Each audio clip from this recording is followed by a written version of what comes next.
So we are doing our annual conference. First time since 2019, we're back together for our conference. It's happening in 2 weeks here in Austin in person, but for the first time ever, we have a virtual registration option. So if you register for the virtual option, you can live stream the event from the comfort of your own home. You can do a one-on-one consultation with a literary agent or editor. You can join us for all of our pre-conference events, and you can get all of the recordings from every one of the 24 breakout sessions after the fact. So check it out. We do have, we are on a wait list now for the in-person event because we've really capped the capacity, and we are being very cautious about COVID, and you can find all of those guidelines on our website. But if you're interested in the virtual option, reach out to us. I will mention that we're doing something we've never done before. We're kicking off the conference early with first an orientation session for everybody who is attending, whether in person or virtually. And then we're doing genre sessions on Monday and Tuesday, September 13th and 14th, with amazing authors and their book editors talking about that specific genre.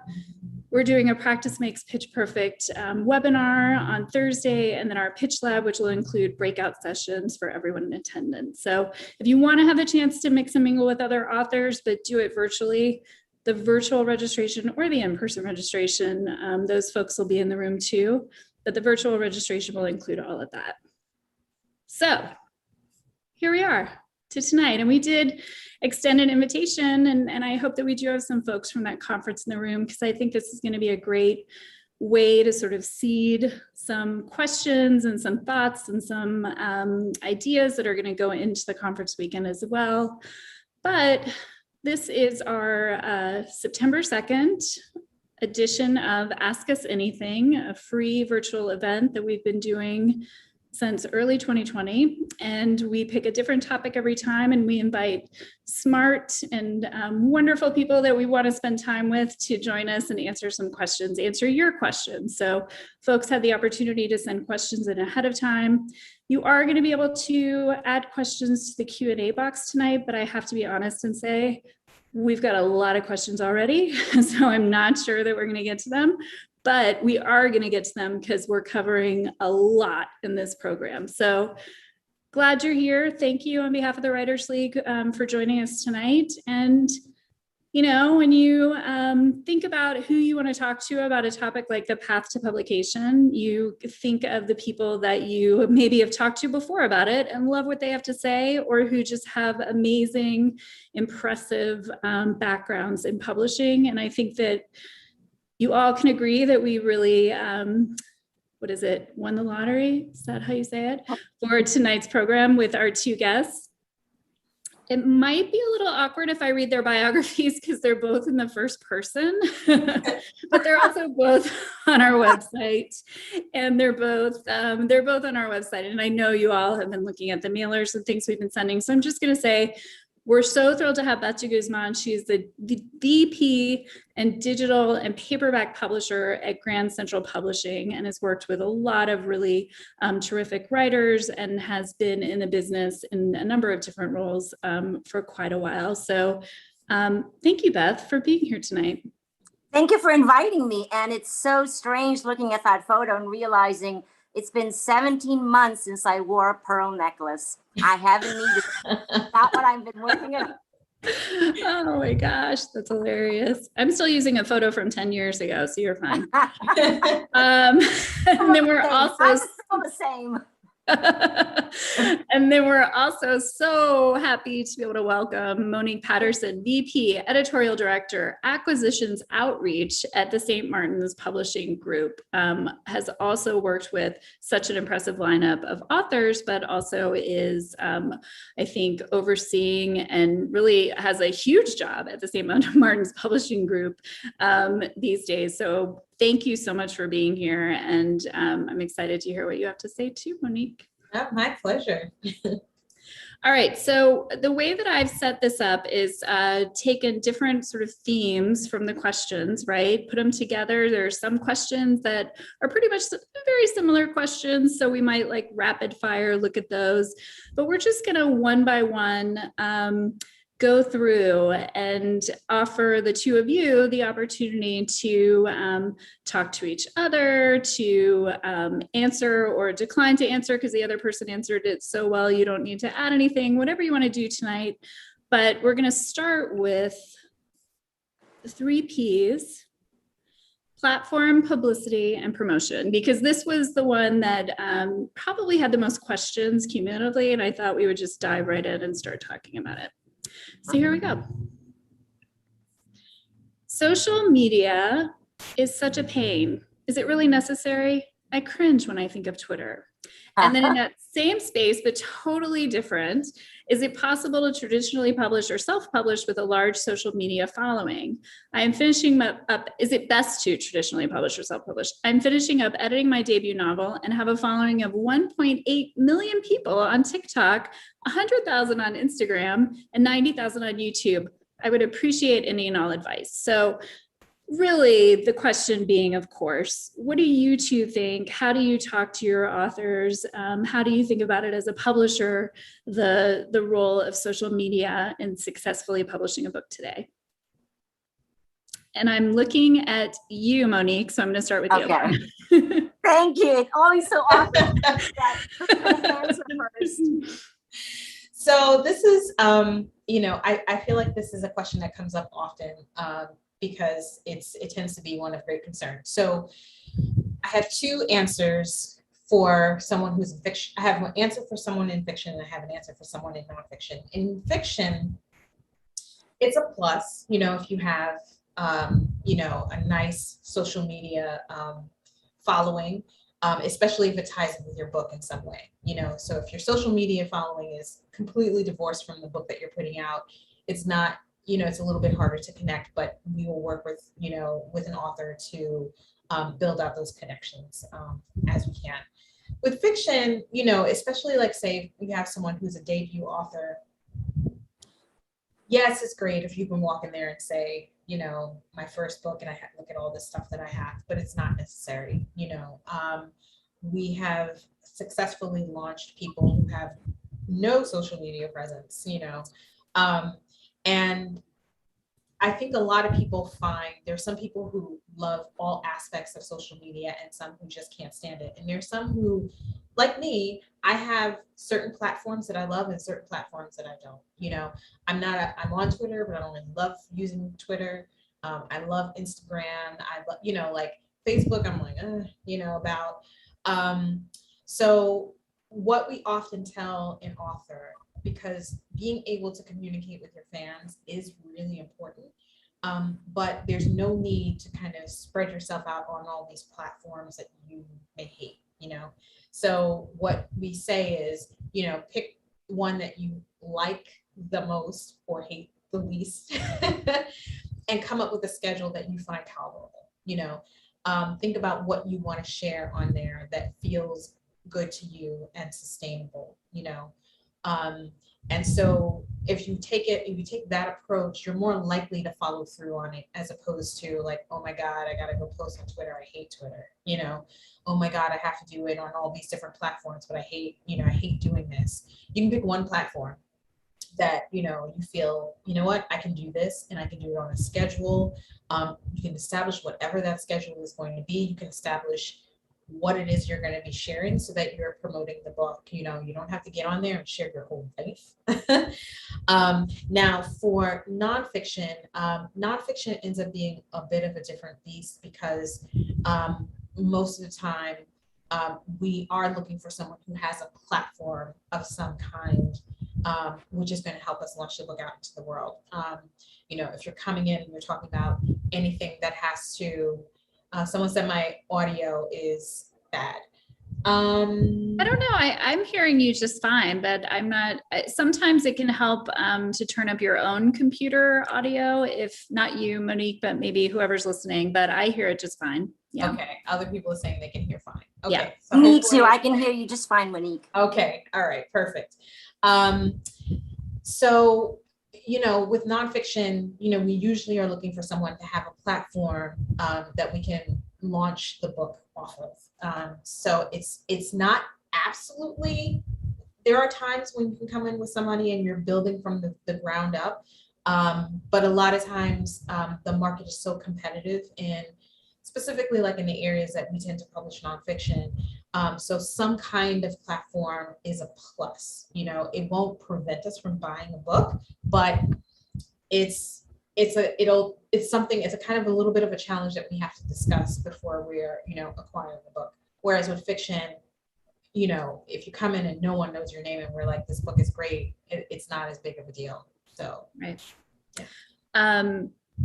I feel like that was a very comprehensive response, but I want to pass it to you, Beth, to see if there's something you want to add to that for social media specifically.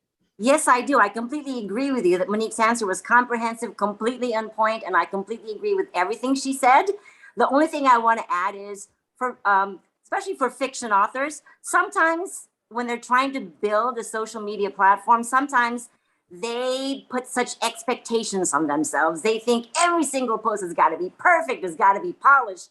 What we're finding out is, especially with fiction, people like something that feels much, much more candid, more homemade. So, you know, forget thinking about having to glam yourself up and cut the perfect video. Something on your iPhone where you're just talking to your readers is something they really appreciate. One of the things that our authors find when they start plunging into social media is that posts about their dogs get the most response. That's the kind of thing you should think of when it's about social media. It's about sharing yourself. They don't want to hear you talk about your book all the time because, you know, that's boring. You're like a one-note kind of person. You want to share yourself as a person. If it means sharing a picture of your dog, if it means sharing a picture of your favorite plant in your home, I think you'll find that that could be very engaging to the people you want to connect with. Right. Authenticity, right? Is that the word that, yeah. Okay. So we've touched on this. Oh, I'm sorry. Just one more thing about that person with the platform. Yeah. You said you wanted to hear about me and Monique going head to head on something. I just wanted to say that person, reach out to me. I would love to know about your book because. Oh, I was going to say, of course you guys want to hear from the person with 1.8 million Twitter followers. Yes, for sure. That person should reach out to Beth. So I think one of the things that with these questions that maybe we haven't touched on would be this top one. And that is, I'm wondering what other things like prior publication in journals, MFAs, you know, I am always saying to the writers in our community, of course, if you have an MFA, if you've been published in journals, include that in your query letters, but it's not necessarily something that not having it is going to ding you with agents or with publishers. So do either of you have anything to sort of add to those other bits and pieces that folks look for their credentials? I'll let Beth take this one. It's, to me, again, like the social media, it's different between fiction and nonfiction. Fiction, you don't have to have, you could be your debut. You may never have written for anybody, not anything ever before. And if the manuscript is just spectacular, you're going to have an editor and a publisher who's going to say, I want this author. I don't care about anything else. I want this book. If it's nonfiction, all these things make a very big difference in how your publisher approaches your proposal and how your publisher thinks of how you are going to be published. Prior publication in journals lends a lot of authority to you. So for certain kinds of nonfiction, that can be very, very important, especially when it's combined with maybe not much of a social media presence. So one of those things will balance out the other, but it's definitely more important for nonfiction than fiction. All right. And then this one I threw in because of this last part, how for an author to be charismatic or marketable as a personal brand. My guess is, you know, that is also pretty important for nonfiction, but is that something that you think about for fiction as well? Monique, do you think about charisma and marketability as a brand? Sure, you know, but it's not a first thing. It's kind of like, you have this amazing book and you're excited and you want to publish it and have a vision for publishing it. And then you speak to the author and they're, charismatic and have all this personality, and you're like, well, that's great, we can use that too. Right. But, if you are, look, I'm an introvert, I call myself a social introvert, but I'm like, if you're like an introvert, that's not a, that's not a ding, that's not a problem.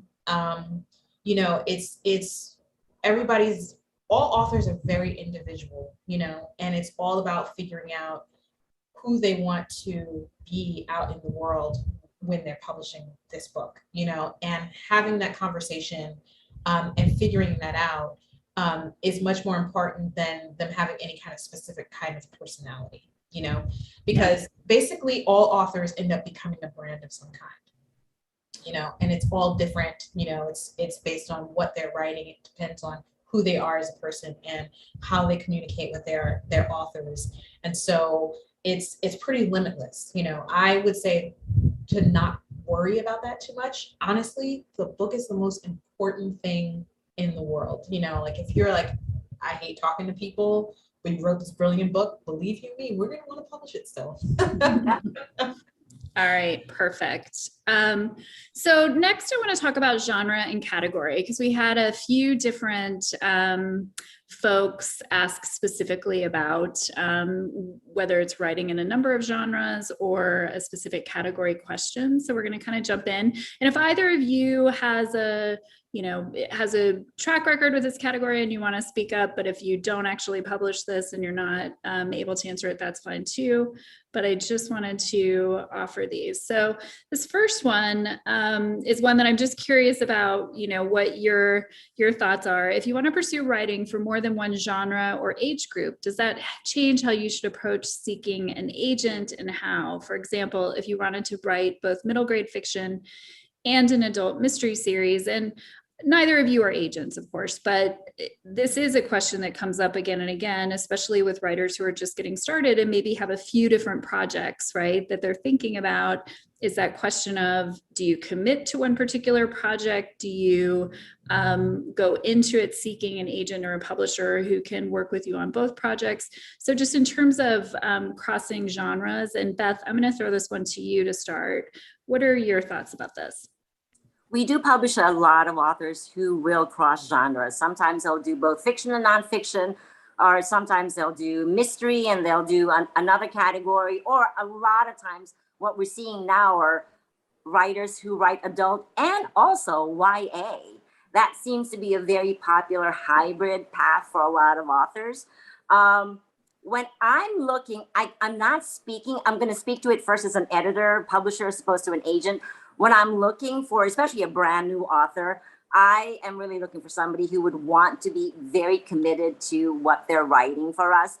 It's hard to find a publisher who will be able to publish whatever categories you write in. You'll end up maybe being published by two houses or being published by two divisions within the same house. And an editor is always looking for somebody who will say that they will be as committed to you, the publisher, as you promise you will be to the editor. So knowing right off the bat, especially if it's a debut author, that this is an author whose career is going to be taking them down two different paths, it brings up a lot of questions. How many books can this author write for me? How long will I have to wait for this author to do revisions? How much time does this author have to help publicize and promote our book because this author has got 1 or 2 or 3 books that they're working on and publishing for other writers? So it doesn't stop me from buying a book if I really love what I read, but it does bring up these kinds of questions that I will then talk to the agent about and try to get answers on, to get clarity on what kind of program I want to think of when I'm thinking about buying a book from this author.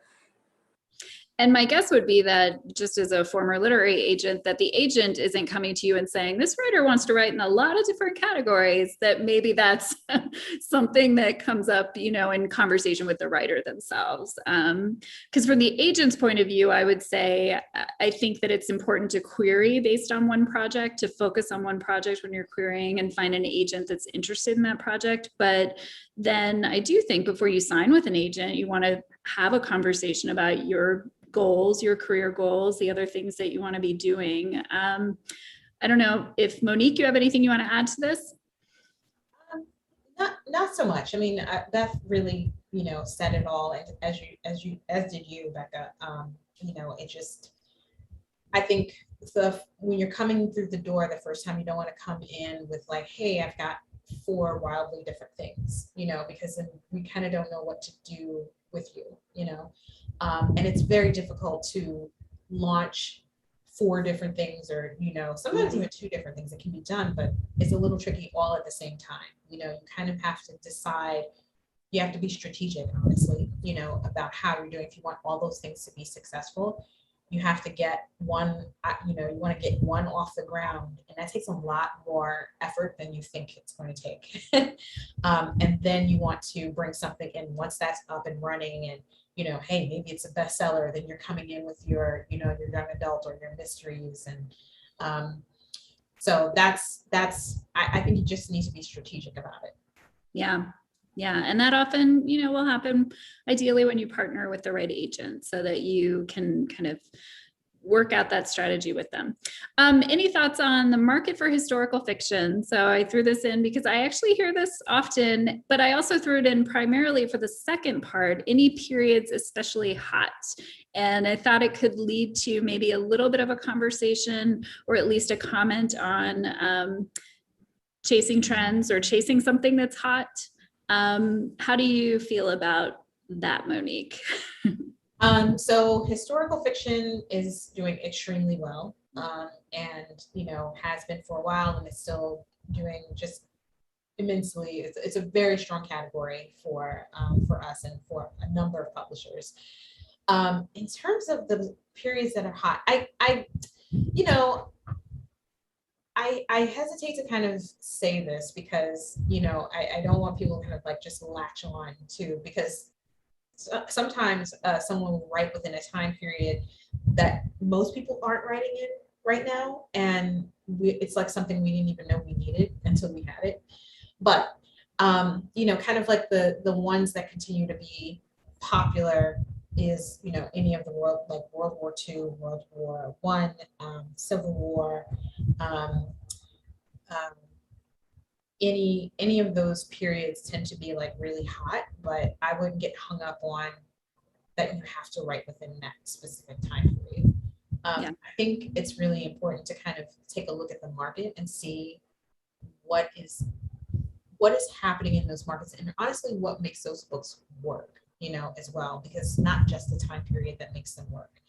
And then it also depends, is it historical fiction that leans more towards women, like women's fiction in that category. So there's a number of things that really make those books work beyond just the time period. So I think, really paying attention to the market and reading a lot will tell you more than just, even more so than just the time period. And a side question for both of you, because such great advice, like look at the market, see what's working, figure out, like, if you can, why that thing is working, right? How do you do that? How do you do that if you're a writer and you're sitting in your, writing office in Austin, Texas, and you're getting ready to go out into the world with your manuscript? What tips do you have for figuring out what is working or getting a sense of what's selling today? Can I, before I answer that question, I hope you don't mind if I jump, I just want to add something to Sure. the question, because you've got the word hot in there. How could I not jump on that and say Regency romances, because of Bridgerton, are still really, really hot again. Yeah. And a lot of the accounts are going, oh, do you have any old Regency romance you can repackage to look like it's a Bridgerton kind of book? So that's really hot. And in terms of historical fiction, one thing that has been very popular for a while, and I hope will continue to be very popular, are fiction based on true stories, especially hidden figures, women who played a big part in something, code breaking or solving the mystery of a missing painting or something like that we did not know about. And women, I think society in general, definitely a lot of editors are looking for those kinds of books, not only entertaining, wonderful piece of writing, but something that introduces you to a piece of history that you did not know. Love it. In terms of how, Well, USA Today, everybody, I would say New York Times bestseller list, because that's what editors look at. That's what publishers look at. But not everybody gets the New York Times list. The USA Today list, a lot of people get it and just look at every Thursday when they've got the bestseller list, take a look at it and see what kinds of trends emerge from you looking at it. What's in the top 100? What's in the top 150? What's in the top 10? And a lot of stores, Barnes and Noble, indie stores, they'll have a New York Times bestseller section, or they'll have a bestseller section.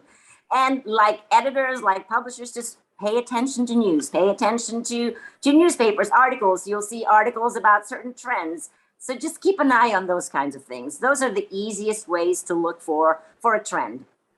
I love it. Someone else also mentioned, and you could do this even with, our event, honestly, is look at conference programs, because usually conferences are building their programs around authors with books that are just out. So you might find some stuff there as well.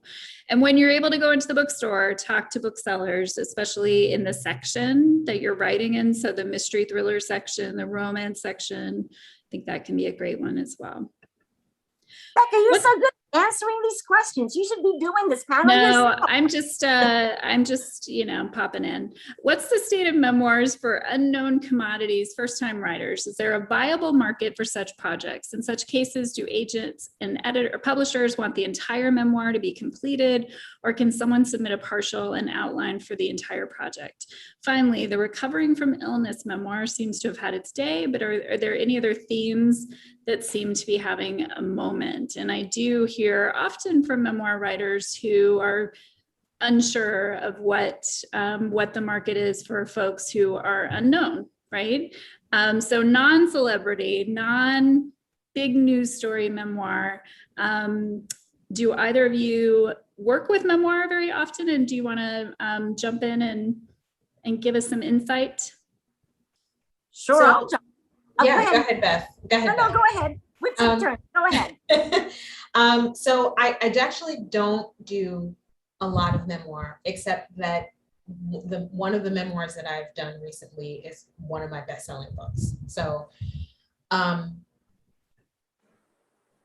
when an author is unknown for a memoir, it doesn't mean that you're automatically not going to get published. It means it's a little bit tougher. Memoir is a tough shelf. It's hard to break through. So it's one of those areas where, so if you're at this point where you're reading this memoir and the author is completely unknown, what you kind of need to know going in is that the writing is so amazing that you're guaranteed to get the review attention that you need for the book, because you can't walk in and say it's this person that you all know talking about this subject, in a way that they haven't before, and everybody goes, ooh, sign me up.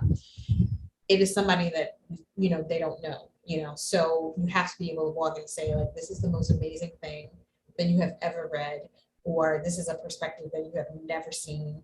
We have to be able to say something like that in order to get the kind of attention that we need for it. So from my perspective and my experience, memoir is tough anyway, even when the person is known.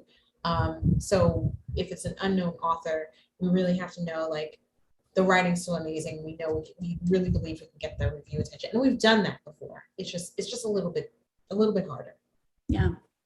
Yeah, I heard of Tara Westover before she published Educated, but I remember reading that nobody at Grand Center Publishing, nobody in my entire company knew who she was, and we read it and we said, my God, we have to have it.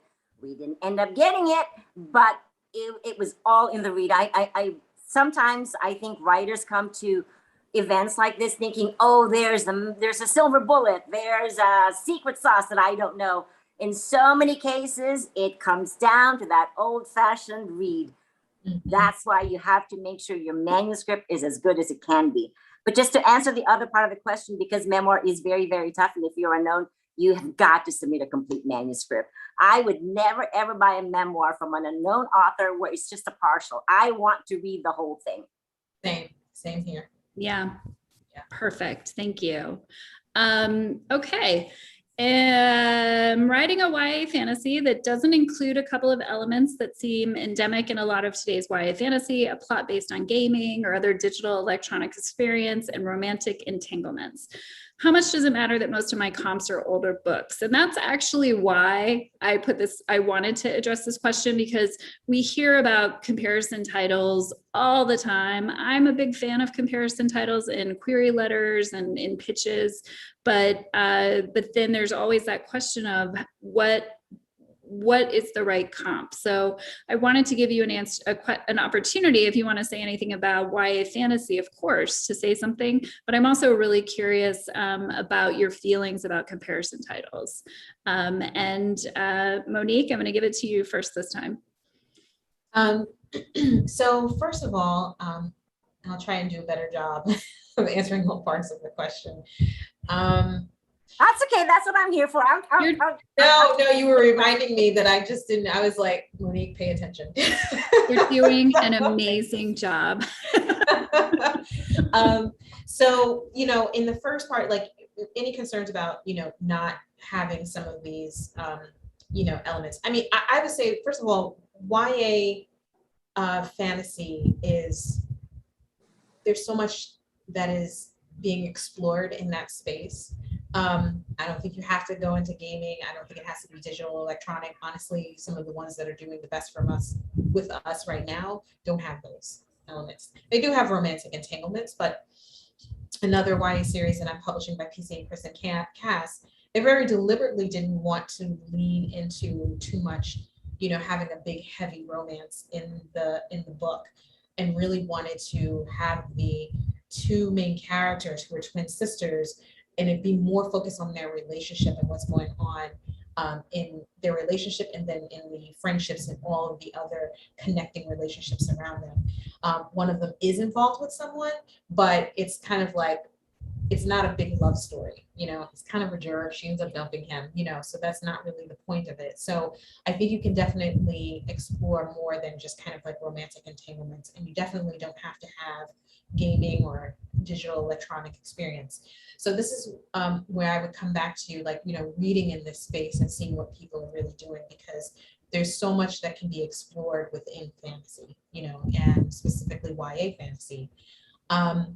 How much does it matter that most of my comps are older books? I think that you want to be careful about coming in and saying, my book is like Lord of the Rings, or something like that. It's such a big, it's almost like we're like, well, everybody's saying that. And also that's such a big comp. And I understand what you're talking about, but the beauty is that a lot of the things and themes and tropes and archetypes and storylines that those older titles explore, many people are continuing to explore those because they're not specific to those books. They are part of our mythological language, right? So they are showing up in a lot of different other kinds of books. So you would want to take a look and see, like, well, who else is exploring these themes? Who else is exploring, these kinds of, archetypes? Who's doing, this that's a little bit more of today, because when you use kind of like older comps, it's not as usable. Like, we know what you're going for, but you actually do need, and we need, and that's more for us to figure out. But when we are selling this book first in-house and presenting it to our sales force and to,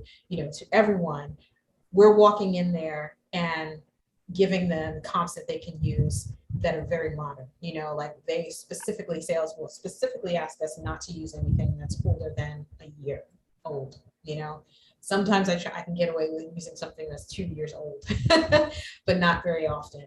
And so I think that's one of the things to kind of realize is that, look at what those classics are exploring and see what else in the marketplace is exploring the same things, and use those as your comps instead. That's a great idea. Beth, do you have anything you want to add? Now, I just wanted to say, over at Grand Central Publishing, they give us 3 years. We can use a comp that's 3 years old. And we always thought, oh my God, 3 years old, can it be older? And So now I feel like, oh my gosh, I've got a lot of room to play with compared to you with your 1 and 2 years. I know. I was sitting there like 3 years. That would be great. But I think you're right too, that often we think sometimes as writers, we think of comp titles and we think they have to be they have to fit in an exact box with the story you're writing, but you're so right to think about those themes and think about those other threads that could connect the voice, any number of things, versus trying to find a book that is exactly, your book, only already published. And, you can also use things that are not books. You can say that you can use movies, as comps as well. I mean, I certainly do sometimes. I mean, like, when it comes down to like what we have to fill out on the sheets, like we have to use books, but at your stage when you're pitching your book, you're like, this is like when Harry met Sally meets, whatever. We get that, basically you just want to use like those comps that we can understand. And use more than one. All right, so we're going to move into debut fiction because we did have a number of folks who are asking questions about the market for debut fiction, the hope for writers of debut fiction these days. So I put these 3 together because they're all similar questions. What realistic expectations do today's writers in 2021 need to have regarding getting a novel published? What advice would you give to writers seeking publication for their debut novels in the current climate? And considering how difficult it is for a debut novel to be accepted by a large publisher or even by a small indie publisher, what is the best strategy for a new novelist? So first, I want to ask this not as you two as publishers who are publishing debut novelists, but I want to ask it as 2 people who are acquiring debut novels. And I think that Beth, you did touch on this. Both of you probably actually did with our social media conversation. But Beth, I'm going to throw it to you and just say, as you're acquiring and when you're thinking about the market for debut fiction today, what are you thinking about when you're considering a manuscript and considering making an offer? I love nothing better than to find a debut writer, because one of the reasons I became an editor is that reading that manuscript and falling in love with it and getting that feeling in your gut of, oh my God, I love this book. It is so addictive. I keep reading because I want to keep feeling that feeling in my gut time and time again. So what I need from a debut novel is very, very simple. I need it to deliver an incredible read. I need to feel overwhelmed by this book. I need to feel like I can't stop turning the pages. And as soon as I'm done, all I want to do is just buy this book. That said, as I'm reading a book and really enjoying it, I'm also thinking about a couple of other questions. And one of them is, who is the market for this book? What is the audience for this book? And that's where targeting your book makes sense. If I can say, oh yeah, this is a YA fantasy. I know it's a YA fantasy. Oh, this is a mystery thriller. Oh, this is a cozy mystery. If I can figure out the market as I'm reading it, that's one question answered. For me, because I work at a big house called Grand Center Publishing, the next question I would say is, how big is that market? There are plenty of smaller publishers who, if they publish a book that they go out with 2,000 copies with, that's fine. For a big New York City publishing house, that's a small, small number. So I need to feel that the market for this book is big enough for me to make an investment, not only in this book, but hopefully a future with this author. And the other question I ask myself is, do I know how to reach that audience? There are so many different kinds of books, so many different kinds of categories. At my company, we publish pretty much commercial books. If the book is wonderful, but it's really, really upmarket literary fiction, the kind of stuff that maybe you would find on Knopf. And it may be perfect for the list, and I would love to publish this book, but we don't have that expertise in reaching the audience for that book. I may step back and say, I don't know if I could do this book justice. Is that? Perfect. Thank you. Monique, what about you? What are you thinking about when you're considering debut fiction? I mean, a lot of the things that Beth said, I don't want to just kind of go back and repeat, but, honestly, I can just say ditto to what Beth said. Well, and so then, and this is hard because, and I saw this in the chat box a little earlier, that someone said, oh, I can't wait to hear an example of what makes you feel that thing in your gut and what, you know, what gets you excited about a manuscript. And I imagine that is kind of a hard thing for you to describe beyond those sort of bigger emotions that you're feeling, because it is so subjective. But, you know, beyond that, first of all, if either of you wants to take a stab at it, if you want to tell us exactly what it is that gets you in the gut. No, it's hard, right? Yeah, it's hard. Very hard. It's very So hard. It's also by category. If it's a thriller I'm reading, that I want to feel thrilled every single page. I want to feel like I can't wait to find out who done it, why he done it, all those things. If it's a romance, I want to feel like, oh, I'm reading a story about 2, 3, 4 people of whatever kind of romance it is, falling in love. I want to feel the genre expectations being met by the book that I am reading. that's a great way to say it. I love that. So do you have any just general comments, and I think you sort of touched on this as well, about the climate for debut fiction today? Monique? So, I mean, I think it's good. You know, we're always looking for new talent, you know, that we can bring into the market and hopefully, you know, turn into a long, productive, successful career. You know, I think that new talent coming into the business is what helps keep us vibrant and alive and going. You know, if we just have the same people over and over again, whom we love, you know, and we want their careers to go forever and ever, but we need new talent, you know. So there's a very kind of practical business side to that. Like, you need new talent coming into your business.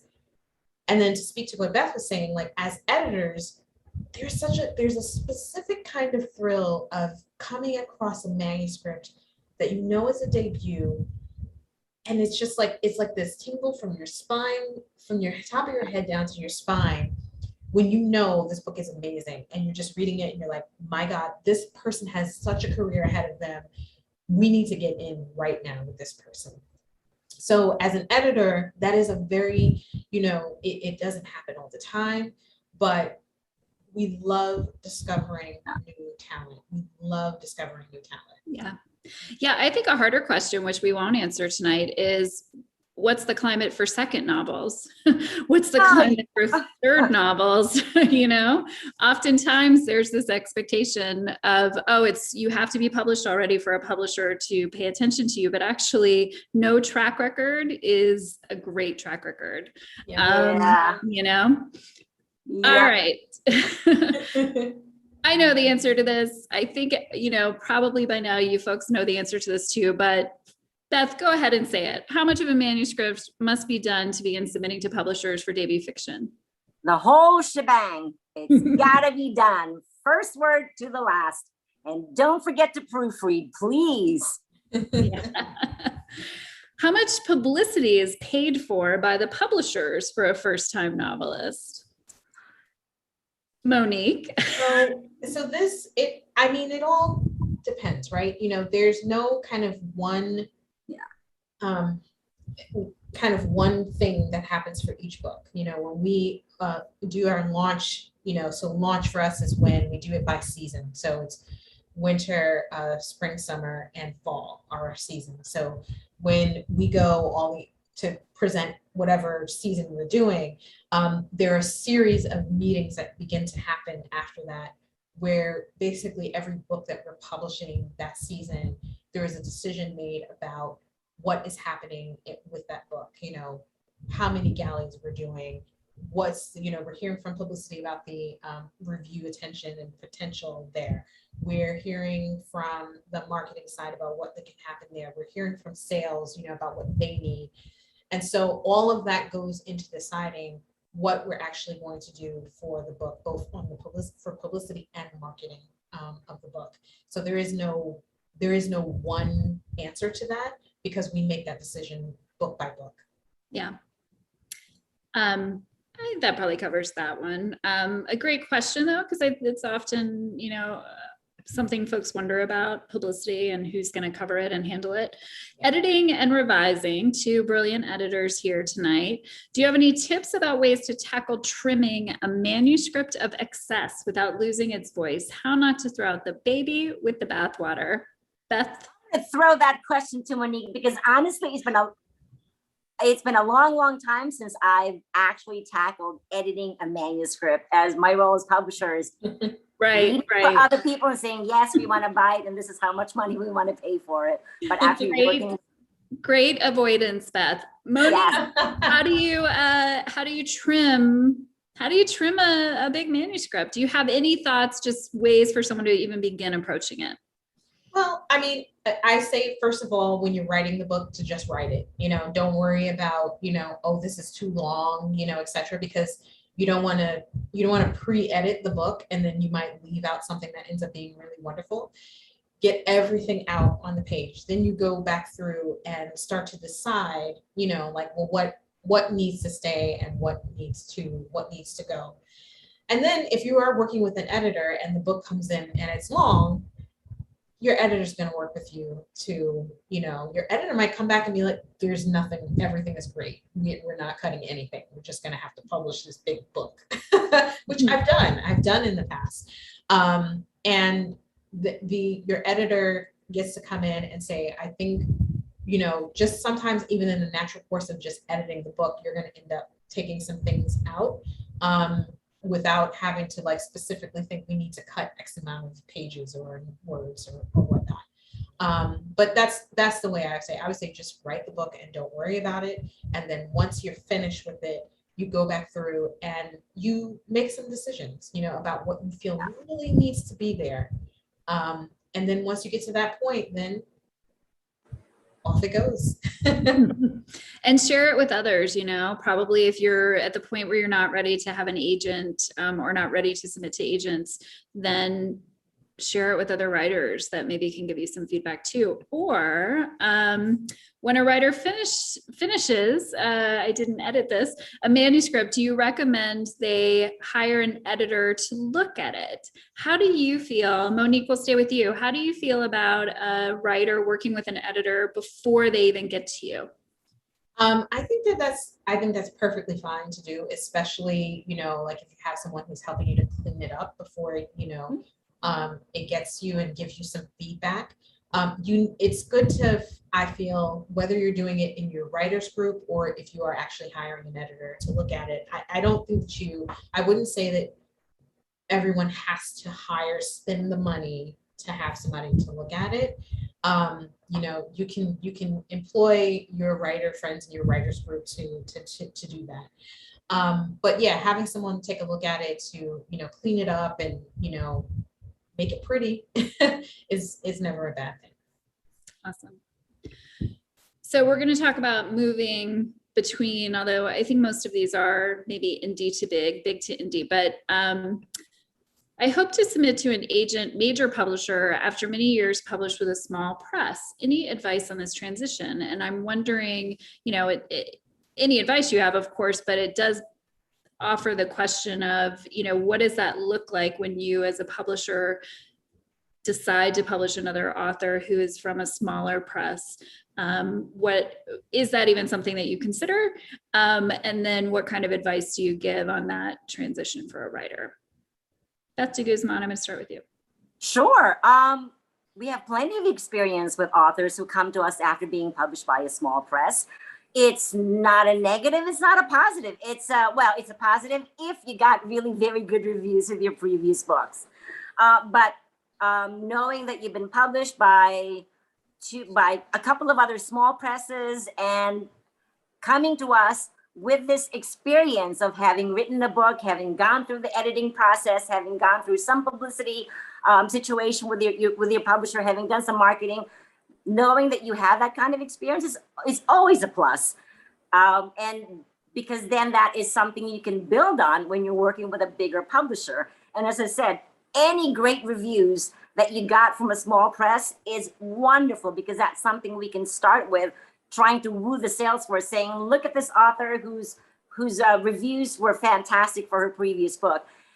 Advice on this transition is Well, my first question would be, what made you have to decide for yourself what makes you want to move from a small press to a bigger publisher? What is it that you want a bigger publisher to do for you that you couldn't make happen with a small press? And just keep those things in mind. What are your goals with the transition? And those are the kinds of things to talk to your agent about, and for the agent to then have that kind of conversation with the publisher, with the editor, when they're trying to sell your book. But it's all a positive thing, actually coming to a bigger publisher with previous publishing experience. As I said, I don't see a negative there unless they're bad reviews. I love it. I'm gonna then bring this one to Monique. Is there any path for self-published authors to sign with traditional publishers? So we just talked about indie press first. Now let's talk about self-published first. And I know that many publishers have experience with this, and I know St. Martin's does as well. So what do you have to say for that? So yes, completely. There's a path. A good number of my authors have either done, have been self-published and are now traditional. A lot of them are still, not a lot, but a good number of them are hybrid, so they're publishing with us traditionally and they're still self-publishing. So it's really more about what book you're bringing, to us. Are we loving it? What can we do? Do we have a vision for it? And like the fact that if you're as a self-published author, if you had great numbers, that's great, but it's not a hindrance if you didn't, especially if this book, we get to walk into sales and say like, oh, this is something brand new. The only time that it's problematic, and I would say that this is whether you're self-published or indie, is if you're coming to us with a book that is very connected, or like say you're talking about a series and you're like, well, this is the next book in this series that I started over here self-publishing. That's hard for us to kind of pick up on, especially if those numbers didn't do well, but it's hard for another publisher to come in midstream in a series or any like really closely connected books. Now, the other side of that is, say you've done this series or a trilogy or something like that, and it did fantastic, and then you're like, this is the spinoff from that, or this is related, or it's set in this world. That's different. We could possibly come in on that. We tend to love to come in on stuff that's like brand new, that we can launch with you. But, that is definitely a conversation we'll have. And we've done that before, so. Awesome. Okay. For the love of writing, I love these two questions that came up next. Do you have any suggestions about how to balance a literary love of language with more commercial plot momentum so manuscripts are gripping but don't become too predictably formulaic? So, wow. Are you gonna pass on this one too, Beth? Any thoughts? Wow, that's a lot. I think what I'm seeing in this question, I'll be honest, what I'm seeing in this question is something that actually does seem to be working in the marketplace. And that is that literary thriller, that literary genre book. So the more of a, literary fiction feel, maybe elevated writing, whatever you might call it, and then, but still a commercial sensibility. Yeah. I mean, I think I agree with you completely. Telling somebody how to get to that is a little bit trickier, right. But I think if you already have the ability to write beautiful sentences, then that part you don't need to really worry about, right? The commercial plotting, like really nailing down the commercial plot, like you have to understand what makes it work. So if it is a thriller, you have to know what make thrillers work. Whatever the genre or you're stepping into, you have to be able to nail down what readers of that kind of novel are looking for, and I think honestly, don't worry so much about being formulaic. The thing is that there are formulas that pop up all the time. I love genre fiction. And that can read extremely formulaic. But it all depends on the writer, and how they are embracing the tropes and the archetypes of that genre. So it's really more about execution than the formula. I would say don't worry about the formula. I would say like embrace it and have fun with it, and I think it's when you get too caught up and hung up on like, is it formulaic, that you end up trying to be so non-formulaic that it ends up not looking like the thing that we actually want, So I would say throw that out, don't worry about the formula in terms of, or rather don't worry about being formulaic, and just really understand what is needed for that specific genre that you're working with. If you've got the sentences, like nobody can teach you. I don't know how much somebody could teach you to write beautiful sentences. Writers League of Texas will try. No, and not even just beautiful sentences, but big 50-cent words, like those, just using the vocabulary and all of that good stuff. Beth, do you have anything you want to add to that, or should we move on? The only thing I wanted to add there is, as the author, what is your intention when you're writing here? Do you want people to say, "Oh my God, I love the way this person wrote that sentence was so beautiful," or do you want them to say, the pages were just flying, the cliffhangers were amazing? What is it that you want the readers to come away from your book? And then maybe that's how you find the balance. If you really want them to fall in love with your language, well, maybe that's the kind of book that you're writing, as opposed to a more commercial kind of book where you need to concentrate on some other kinds of things instead. What is it that you want? Yeah. And why do you want it to be commercial? Exactly. Yeah. Exactly. Beth, for you, publishing is a business. Creative writing is an unbusiness exercise. How does the writer handle that reality? We always what? What? Go ahead. No, I was just going to say, in terms of, but you probably, both of you work with a lot of first-time published authors and folks who are just experiencing the business for the first time after being secluded in their writing cave and kind of focusing on the creative side of it for so long. So are there just, the ways that you've seen writers navigate these two things, suddenly being a business savvy person and a writer, that you can share with folks tonight? On the business side of things, I think that's when having an agent really helps. Somebody who can take care of the really, really business side of things. Somebody who can help explain that to you. Somebody who can just watch that side much more carefully than maybe you want to. Although, of course, you have to watch that side of the business very carefully anyway. The other parts of being a writer, the marketing, the publicity, I have yet to meet, especially a debut author, who is not interested in all of that. Oh my God, they want to talk about publicity, they want to talk about marketing, they want to talk about how often should they post, they want to talk about, oh, can I write a listicle for Google? Can I do this? Can I do that? They're so interested in so many other parts beyond just the writing of the book. And to them, the feeling I get from them is that to them it's part of the writing, because it's not just about having the book. Every writer writes a book because they want other people to read it. And a lot of the authors we buy, they understand that the writing doesn't stop with just the writing of the manuscript. The writing is also what you do to help promote and publicize that work so that people will read it, so you can fulfill your goal of having your book be read.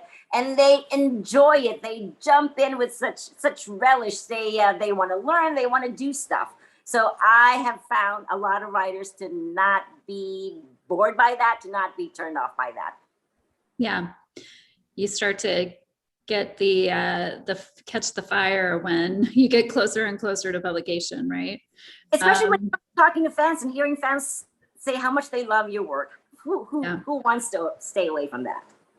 I love that Erin gave a shout out to Courtney Mom's book, Before and After the Book Deal, which is a wonderful book that I agree. And that talks about this very question, but talks about so much. And Courtney is actually the keynote speaker at our conference in 2 weeks, and everyone's getting a copy of the book. Oh my gosh. So on the inside, paths to publication, of course, we have some questions about what happens inside a publishing house. These are kind of, I want to say these are going to maybe be I don't know if they'll be quick, but what is the timeline once you have a contracted novel for edits and such? And I love the and such, because I assume that's, everything else. So Monique, what's the timeline? So it's usually like, a year to, maybe 18 months tops. Okay. So it's, you go to contract and, the time between going to contract and anything else happening besides you writing your book, that's all that's happening, so you go to contract and you're writing your book or you're doing the revisions on your book. It comes in and you and your editor begin the work on that book. And that will take, it's hard to say exactly how long that will take because it depends on what the book actually needs, So I've had authors deliver and the book is, so clean that we only have like a few things to kind of clean up. And then I've worked with authors where we've gone through like 5 rounds of revisions, on a book. Which I feel like most people are like, oh my God. Most of the time you're not doing that many revisions, but sometimes there will be a book. And then also I should say as an editor, you are really paying attention to how much editing an author can take, like can they do, when we're around you, you're constantly judging and talking to them about, the process of the book, right? So once you've finished and finalized the book and both agree it's done, it's great, let's go on. Your editor sends it into production so they can begin the process of copy editing it. In the meantime, some of the things that start to happen on my end, or rather on your editor's end, is those launch meetings that I started talking about. So usually we go into launch, unless it's like an author who's established with us, if it's a new author to us in any kind of way, you'll tend to wait until you have a finished book before you go in and actually launch the book, to the entire company. And launch meetings for us are these meetings that we have seasonally where we are presenting as editors our list to marketing, publicity, basically your sub-rights, audio division, everybody's in the room, academic, library marketing, everybody's in the room. This is the first time. And I'm going in to say, this is what this book is. Here's the potential. Here's the sales that I think we should be aiming for. Here's what it's like. This is, who the author is. This is the trajectory, et cetera. Basically, we're laying out the landscape for them. Mm-hmm. I have to rewind a little bit. Once we finish with the book, we then start going out for quotes because those tend to end up being pretty important in, getting the book some attention from booksellers, etc. So we'll send it out for quotes. And that, usually we like to give ourselves about 6 months to get send out quotes and get them back in. Because it takes people, you're asking people to read, take time out of their day and read the book and give you a quote and say beautiful things about it. It can go a little bit faster if the author has people other writers that they're connected to that they can ask, as a favor. So fast forward again, launch meeting. So all of that is happening. All these conversations are starting to happen with publicity, with marketing, with our publishers, with the associate publishers about what we're going to do to launch this book, into the world. In the meantime, your book is coming back from production and you're reviewing the copy edits. You review the copy edits, you get it back to me. It goes back into production. The next time you see it is what we call first pass pages, which you then have to review again. You end up reviewing the book anywhere from 2 to 3 times after you've turned it in. The next stage after that are what we call galleys or ARCs, advanced reading copies, which we create for all the long lead publications, for booksellers, etc. In the meantime, meetings are still happening, decisions are still being made. We're also having cover conference meetings, which you and your editor are going to have that conversation about okay, here's here's what I see, for the cover. You're sharing ideas. And then, your editor's going in and saying, here's what we want for the cover. The art department starts to work on that. They'll send something to you, sometimes the editor loves it and it's like, great, sends it to the editor, to the author. The author loves it, hates it, has questions, whatever. There's a whole conversation about that. Sometimes there's some, revisions that have to happen. And then we say, great. Then we have to share that cover with the sales force.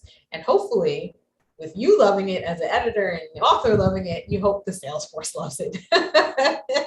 Because if they're like, we don't think this is going to work at all, you're like, that can happen. So most of the time it's just that they come back with tweaks, not so much like, scrapping the cover.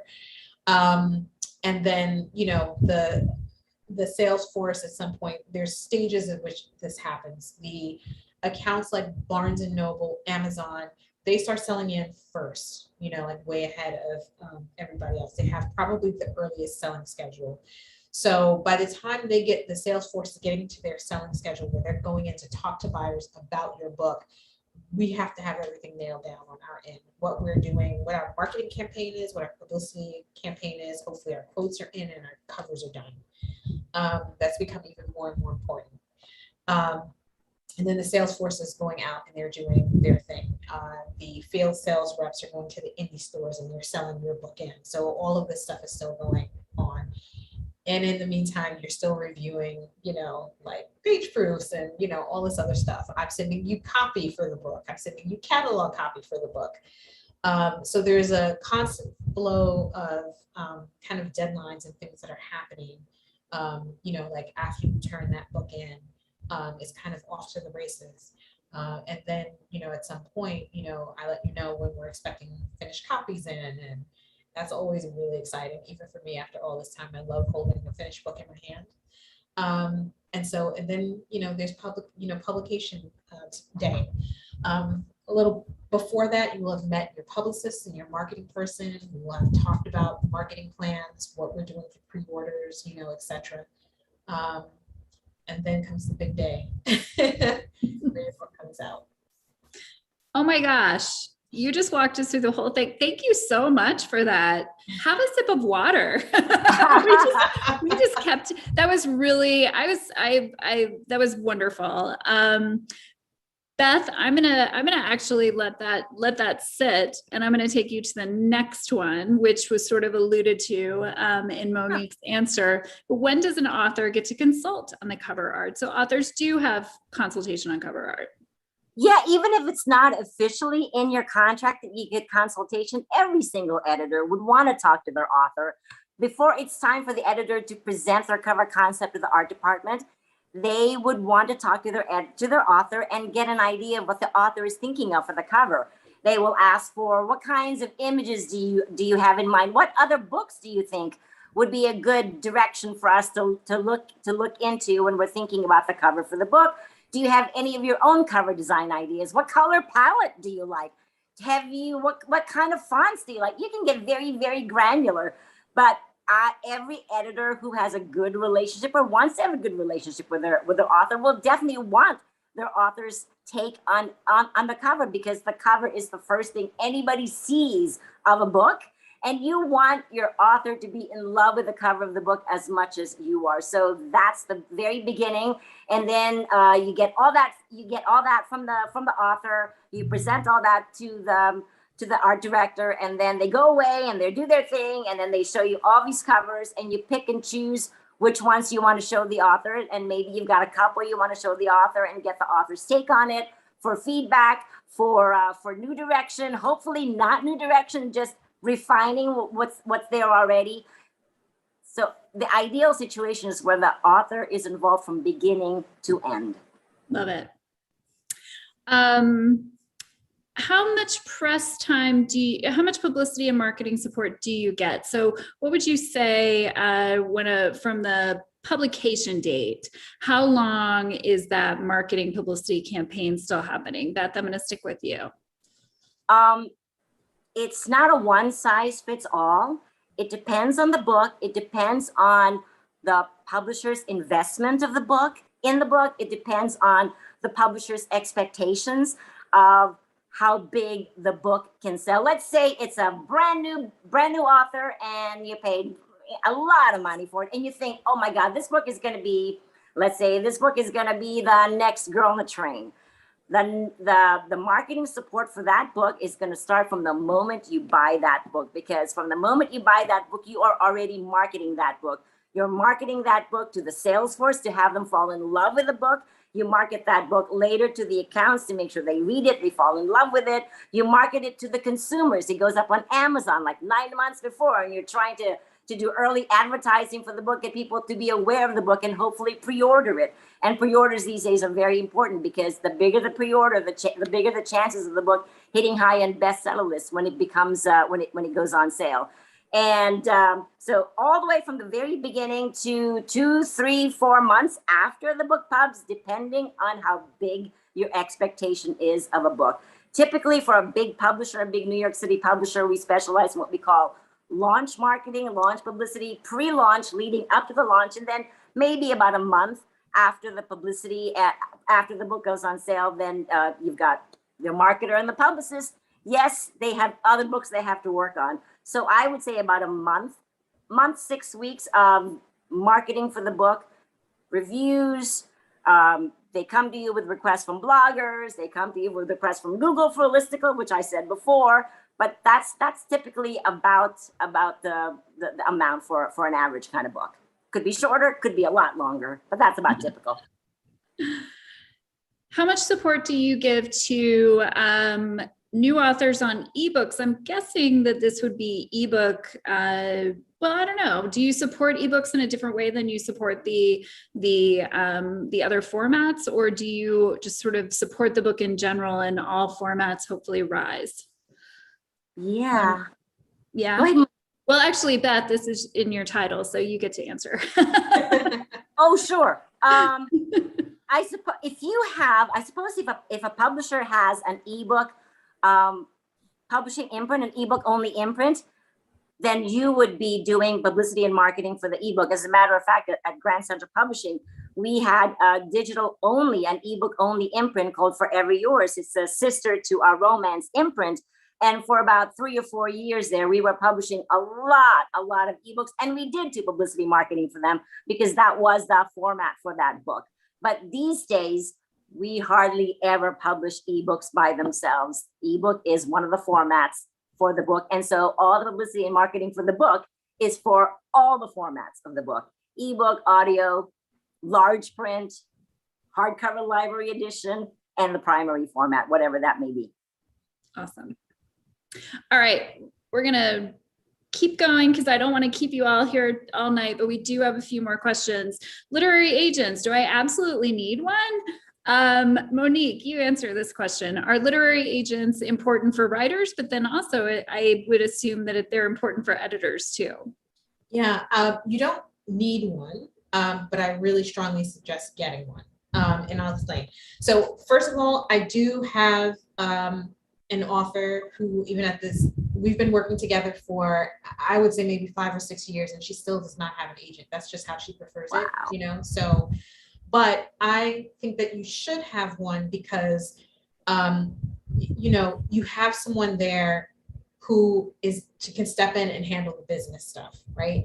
So your relationship with me, we get to just talk about the book, you know, not negotiating all those things, some of them uncomfortable, you know, etc. Can we do it? Sure. Have we done it? Sure. But I think it's better to have someone who is looking after your business, someone who is specifically your advocate, you know, who can go to the publisher and really push for you for the things that you need.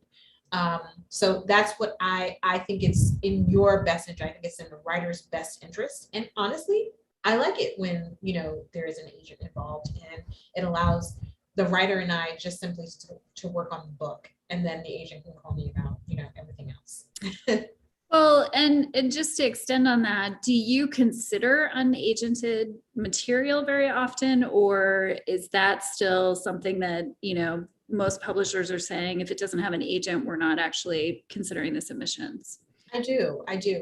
You know, there's not much that's unagented that comes directly to me these days. But because I don't really have as much time to kind of like go through my own personal pile. But yes, I do consider it. It's not a negative. And honestly, once I want to buy, if I'm interested in the book, I'll recommend. I'll say, I think you should talk to these agents, you know, before we talk about anything. And quite honestly, if you have a publisher who's interested in your work, it's even easier than an agent. So yeah. If you're saying Monique Patterson sent me to you, yeah. Would you like to work with me? Yes, and she's interested in buying my book. It's going to be attention. I want to get to this own voices, these couple of questions about own voices. And Beth, I'll throw this one to you. Can you talk a little bit about the own voices movement from your perspective within the publishing industry, especially in the YA genre? Or what is your sense of the industry's current stance on own voices and diversity in publishing? So tell us your perspective and sort of where publishing is today in terms of own voices. Publishing still needs a lot of work on publishing books by authors who have been underrepresented. So thank goodness this year brought a lot more awareness of how we need to diversify, not just staff in publishing, but to add a lot more inclusivity and diversity in the publishing program. So these days, it's so wonderful that publishers are really actively seeking out voices that represent a diversity of lived experiences.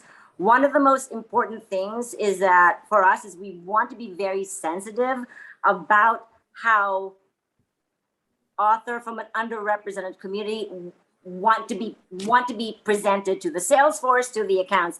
We don't want to just say, oh, this author is an Asian author, and this author is we want this author to be in an Asian NCAP at BNN. We want the author to agree with us. We want the author to say, yes, I do want to be in that kind of a promotion. And if they say no, then we completely respect the author's wishes. So we try to be very respectful. We ask authors to self-identify, and if they choose not to self-identify, that's perfectly fine. It's their choice. It's completely elective. We want to know how they want to be published, and we try to tell them the best way we think we can publish them, and we try to come to an agreement about that. So in your cover letter, if you feel is important, if let's say you're writing about Black characters, I would like to know that it's a lived experience, because that lends authenticity to the book, and that gives it a little bit more weightiness to me. And then that may get rid of some questions that could happen later about, well, is this authentic or not? Because I know it's a lived experience. Does that help? Does that make sense? Yeah, no, I mean, it's a huge question. And that was, I loved hearing your perspective. That was very helpful. Monique, do you have anything you want to add to this one? Can I just add one more thing? At Grand yeah. Central Publishing, we never accept submissions from unagented authors, except our romance imprint Forever has an inbox for unagented authors, for writers from typically underrepresented communities. So that's how active we are in looking for diversity in publishing right now. Perfect. Thank you. What's the inbox address? Oh gosh, I don't know. Well, you shared it before. So I just put you on the spot, but we'll find it and we'll send it to everyone in our follow-up email from here. Monique, how about you? What would you like to add? Yeah, so it's an interesting question with some interesting words that we used in it. So the first thing I'll say is that there are a number of people within the publishing industry who have been talking about this and working on this since they've been in publishing. I myself being one of them, right? So, the question comes up sometimes, and I'm not quite sure if this person meant to ask it this specific way, but I'll talk about it this way since the word trend was used. The question does come up sometimes about, well, is this a trend that is going to fade? And the answer to that is no, because we're talking about it was never a trend in the first place. What it is that there's more people who are aware of the conversation that has been going on for a very, very, very long time in publishing. It is at a point where it is hard to escape. And honestly, it has been building to that. This is a moment that has been building for a very long time. There are always going to be people, there are a whole swath of people who do not get to see themselves represented in the books that we publish. You know, and I'm speaking from somebody who's been in this business for 20 years, and I can say that when I first got into it, even less so, you know, even less choices. And that is not going to change. You know, people who want to see themselves represented in entertainment, that's not going to change. We have gotten to this point where it's harder to not hear those voices. Social media plays a big role in that. So I think there's a number of people who have come to a certain place of awareness about something that has actually been going on for a very, very long time. Now, one of the things that is constantly being discussed is the language that we use, right? So that tends to be, when you talk about things being problematic, that can be the thing that ends up being under discussion. What people want to be called, you know, how we refer to them. There's language that has been used inside the halls of publishing that should not be used, right? And because you had so little representation in you know, within the walls of publishing, you didn't have enough people who, you know, like it would rest on like maybe one person being in the room trying to turn that whole tide. And that's a really hard thing to do. And I speak from experience. So one of the things that continues to be a discussion, and it should be a discussion, is the language that we use around how we talk about other people, what they want to be called, challenging our own perceptions, challenging our own knowledge, challenging the things that we have ignorance around, having those kind of difficult, you know, conversations. And some of these things are uncomfortable, but it's actually okay for it to be uncomfortable. You know, it's not going to be uncomfortable forever if we do what we're supposed to be doing. The work that we're doing right now, it won't always be uncomfortable. It's uncomfortable right now because we haven't been doing the work. So I think that, you know, for instance, the use of own voices. So We Need Diverse Books made a decision that they will not use the hashtag own voices, not because it's offensive, you know, to anyone, but because they, to my understanding, and this is the way I understand it. So please, you know, if anybody else has other thoughts on it, feel free to share, is that it was never meant to become this kind of catch-all label, you know, for everyone who is from an underrepresented background. And they want to make the effort to identify people in the way they want to be identified, as opposed to saying, oh, your own voices. Because we do get into habits, not just in publishing, but, you know, the society as a whole, of kind of using very easy phrasing for things that sometimes in the very beginning helps us to think about things in a different way, and in a way that is extremely important, but then can sometimes become a crutch that allows you not to see all of the possibilities and all of the nuance that you actually have and want to acknowledge and bring to the fore. So I think they're at that point where they're like, this was great for bringing this conversation to the fore, but we don't want to lean on this kind of blanket label for everybody who's, you know, from an underrepresented background. And so that is one of the things that people, you know, like you see people kind of leaning away from that, not necessarily, like I said, because it's bad, but because they want to continue, you know, they want to continue to acknowledge people the way they want to be acknowledged. Mm-hmm. Thank you so much for sharing that. I appreciate it. These are such important conversations, and I'm I'm glad they're happening, but I think we think about it as well at the Writers League, how we can continue to be a productive part of the conversation. And I just appreciate hearing from both of you on it tonight. Thank you. All right. The market. I'm aware of time. So this one, how do I research to see if my book idea is unique? My topic seems so obvious, but I can't find any other books that have addressed the same topic. What are your feelings just in general on the need for uniqueness, Beth? I think Monique addressed it earlier on when she said, don't worry about being formulaic. You know, if you're going to write a formula, just have fun with it. Have fun with it. Is it important for a book idea to be unique? How many unique book ideas out there, really? Honestly, look at weight loss books. How many of them actually have new ideas? It's all about how you write about the same thing, the title for the book. So I wouldn't worry about it too much, that it's got to be absolutely unique. And how do you do that? I can't find any other books. Well, then use that. If your book idea is indeed unique, then use that as the strength of your proposal. Nobody's ever talked about this before, and yet this thing is so important. The fact that it's unique is not the strength of it. It's why is that unique topic important for people to read about, to know about? Is there a need for people to know it? Perfect. What steps should I take to protect my rights and the rights to my manuscript when I get involved with an agent, editor, publisher?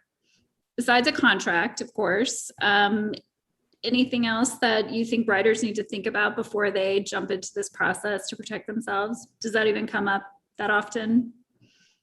No. Really, I mean, I think it's more about, you know, where you send your book to. Like, you just kind of want to make sure that you're putting it in the hands of people who are reputable. Right, exactly. You know, people who are reputable. Like, there's no publisher who wants to steal somebody's, you know what I mean? Like, we want to sign you up and build your career and everything. So I think it's more, the best way to protect yourself is when you're sending your book out, to make sure you're sending it out to people who are reputable. Love it. I have never heard this question before, but it immediately intrigued me because I thought, do they? So on a standard publishing contract, when the contract ends and the rights revert back to the author, does the publisher still own the edits? And the answer, I know, is not yes, right? But an author's book rights revert, they can take that book and go sell it somewhere else, correct? Yes. Yep. Yeah.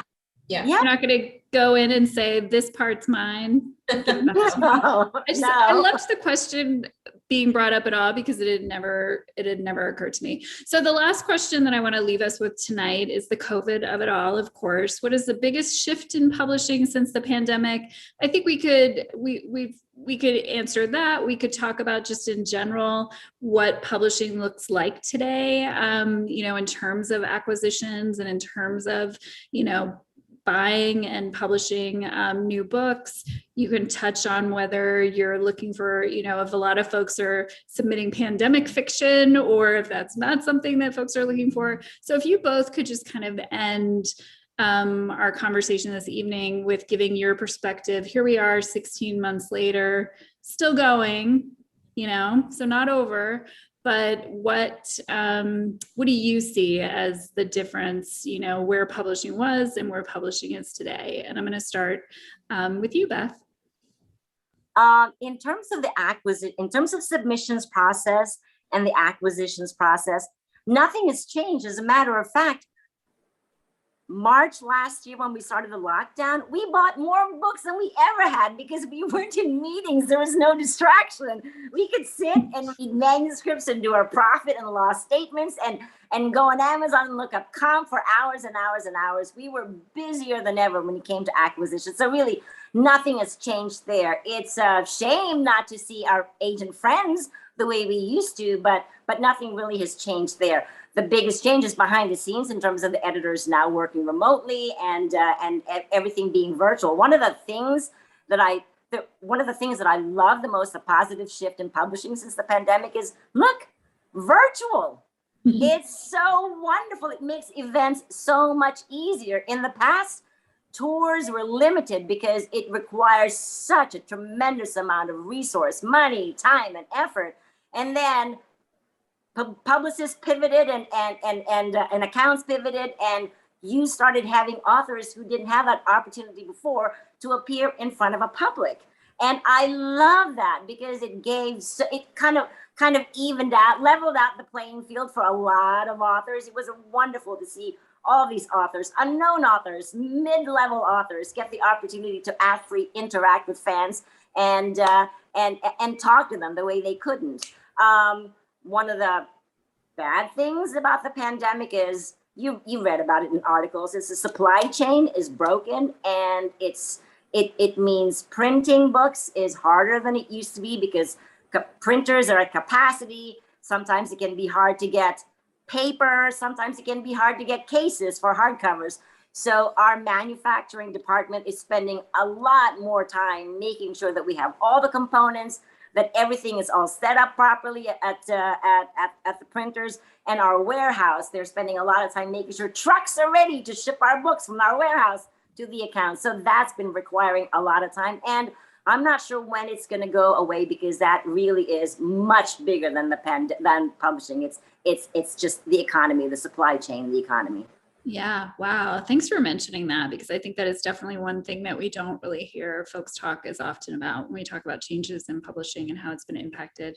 Monique, how about you? A lot of the things that, that Beth said, I agree completely. I mean, I feel like there was a point where I was just like, oh my God, this is the busiest I've ever been. And, the business, in this business, I mean, there was no slowdown. There was like a brief moment, like in the very beginning of the pandemic, where there wasn't very much coming in because honestly, like everybody was just like, oh my God, what in the world is going on? And then when we got past that initial kind of shock about the moment, it started happening. I mean, we were getting stuff in constantly. So in terms of acquisitions and submissions, nothing slowed down. As a matter of fact, it was more than ever. And I was talking to a colleague and she said, even later on in the year, we were getting more things in. And she was like, I think people who had been intending to write books now in lockdown wrote those books and they're all coming in. A lot of celebrities who were too busy, suddenly they weren't doing their TV shows or their movies, and they could sit down and write their proposals. Oh yeah, lot more celebrity. Like you think we get a lot of those. I was like, but they're like, oh, I got a book. Let's do that. That's funny. Yeah. So it didn't slow down, but Beth is right. On the with supply chain, there's been challenges there that aren't limited to to publishing. It has to do with like a bigger issue. So we have to plan more, and there's a lot more effort going into it so we can make sure that we can get everything out the door, and just some very smart people working on those problems. So thank goodness. Can I add one more thing? Just in terms of phenomenon since the pandemic, book talk, TikTok. Oh my God. Yes. Oh my God. It's always like you're always thinking, what is the next trend that's going to drive book sales? Who knew it was going to be such a thing as book talk? You look at the New York Times list, especially the paperback list, it's like 8 out of 15 are because of just incredibly popular viral book talks. Yeah. And I just want to say we did a whole presentation on book talk with an author who's big in the book talk world. And so for those of you listening, if you have no idea what that is, which believe me, I'm with you, go on our YouTube channel and you'll find it there, and you'll get some free enlightenment if you'd like it. So there are two things I know. I mean, I know a few things, but I know that fall is one of the busiest seasons for publishers. And I know that it is an hour further in the future where you live. So than where I am here in Texas. So I just want to say that I have learned so much from this conversation, and it has been such a pleasure, and your time is so valuable. So thank you for spending it with us. And And thank you for everything that you do, because you're both publishing amazing books and keeping us all well read. So thank you for being here. Thank you to everyone who's listening for being here and for sticking around. And, you know, reach out to us at the Writers League if you have any questions about anything, if there's any of our programming that you want to talk about, and consider joining us in 2 weeks for our virtual conference, because it's going to be pretty awesome. And with that, Thank good you. night. I got to end. Hook 'em horns. Hook 'em horns. Okay. All right. Good night. Thank you so much, Monique Thank and you. Beth. Thank you. Have a Thank you good so one. much. Take Bye. care.